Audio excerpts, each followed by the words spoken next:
shots, you're on board with him. And one thing he was worried about going into this race was all that dirty air created by 34 cars. But right now, the position he's in, he actually has a small advantage because everybody else is opening the air up in front of him. And he, oh, here we go. Trouble, contact, and a huge crash. Oh. Up in turn number 2. Oh, multiple cars involved. Oh, my. It looks like Dan Wheldon may be involved in it. And Eddie, you and I spoke about this morning on the drive-in. Just this amount of cars, the speed, just the chance for what they call the big one. And what happens in conditions like that, when you're, even if you're 300 yards behind that, you cannot stop these cars. The only option you have is to try to avoid it, and it was impossible to avoid anything there. And you saw willpower. His car involved as well. My. What a mess. That's Townsend Bell that was, I think his car was up on its side there, the 22. 15 there of Jay Howard. An additional entry, excuse me, is up to 19 to 15. I can see with the sun shining there. Some of the car is broken. They're showing that as Alex Lloyd, the 19. It's the 15 of Jay Howard. Yes. One of the cars actually flew for about 200 yards in the air. Red flag is out here at Las Vegas Motor Speedway on lap number 12.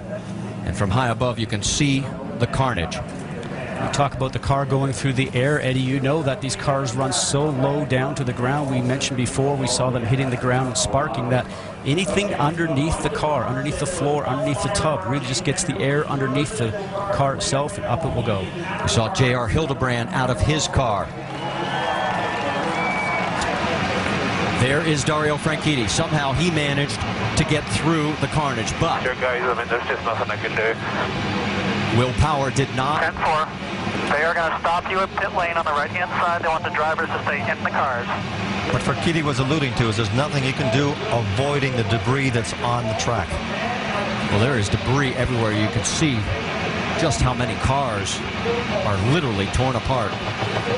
And this was the one thing, and there is the 18 of James Jakes. Now, he had a crash early in practice on Friday. That is actually a KV Racing backup car that they put together for him.